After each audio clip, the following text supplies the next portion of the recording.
Hello guys. So nga pala, may isi-share pala ako sa inyo, no? Guys, mga kabs.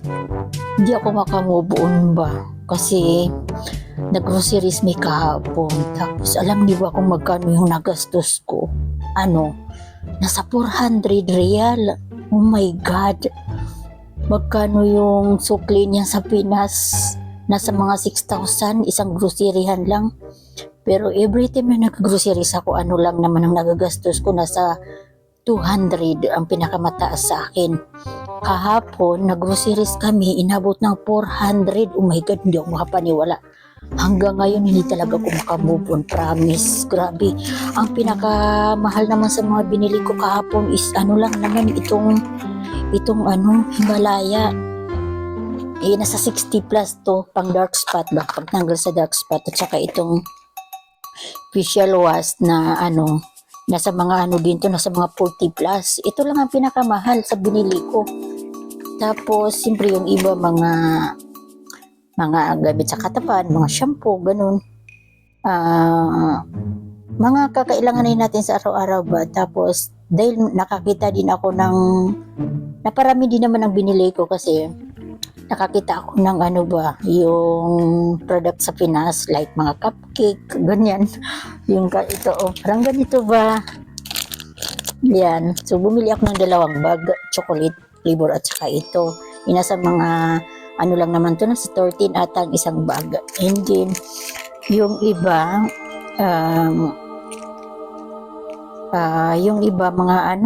mga soft drink, mga pero libre naman ako dito guys. Baka magtaka kayo bakit ako pang nag-grocery, no?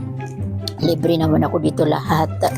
Pagkain, mga gamit sa katawan, mga gamit natin sa araw-araw, libre. Kaso nga lang, siyempre alam niyo naman kahit libre, hindi pa rin natin nakukuha yung gusto natin, no? Nakakaya kong order ka ng order, diba? Pero kung maghihingi ako, bibigyan nila ako. Pero ako kasi nahihiya ako. So, ang ginagawa ko na lang, bumibili na lang ako ng sarili kong Pero minsan, humihingi din ako minsan. Kasi di naman And then, yun na nga, nagtaka ako guys. Hanggang ngayon talaga hindi ako makamove on sa 400 na nagastos ko kahapon na isang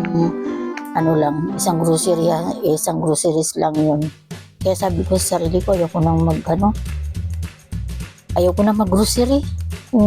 Grabe, imagine 6,000 naubos yung itinabi ko kasi sa sweldo ko itinabi ko yung 500 naubos ng isang bisis. Oh my God, ang binili ko lang naman yun lang naman. At saka siyempre mga chichirya kasi mahilig kasi ako magkain-kain pag nandito ako sa kwarto. Mahilig ako magkain-kain pag oras ng pahinga ko. Yun nga lang, siguro hindi ko na malayan kasi yung mga binili ko, kasi nagmamadali ako kahapon, kaya hindi ko na malayan yung mga pinabili ko. Kaya yun, pag total nabot ng 400, hindi lang basta 400 plus, saan ba yun? 400 plus yung total niya. Saan? Ayan, nakikita nyo yan, 427, 57 pala. So ayan guys, isip ko sa inyo yung binili ko kahapon, nakasama sa 400 real. So yan siya, yan yung mga bago kong binili kahapon. Yan yung 60 plus at saka 44 plus, yan ang nasa 60 plus. Tsaka yung pangkulay, yan. So bali yung nasa taas na yung mga cheap yan, bago ko yan binili. Nasa lang naman yan, 13 plus lang naman yung cupcake at saka yung mga dingdong. Ang mura lang naman yan. Ayan. Yung mga soft drink niyan, dati kong stock yung iba dyan. At saka yung hinahawakan ko, dati ko ng stock yan. Hindi yan kasama sa 400. So, stock ko na yan dyan. Yung mga doble na shampoo sa taas, mga dating stock ko yun. So, mga bago yung pumapangalawa lang. So, yun lang naman guys. Kunti lang.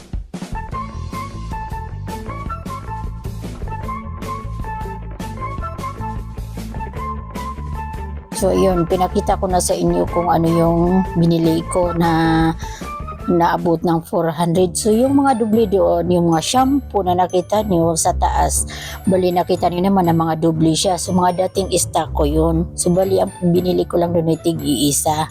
So stock ko na yun. Pati yung soft drink na nakita niyo, stock ko yun. At saka yung mga tsokolate, stock yun. Hindi yung kasama sa 400. So yun, inabot ng 400 real, yun lang. Oh my God. Ayaw ko na talaga. So dapat pala ganito na lang pag mag-groceries, total talaga. Total muna bago bumili. Ako kasi kahapon, nung bumili kasi ako, hindi ko na malayan kung magkano ang naano ko kasi nagmamadali. Dahil siguro sa pagmamadali, kaya hindi ko na malayan yung nagastos ko. Ay nako, itilapan lang. Sayang.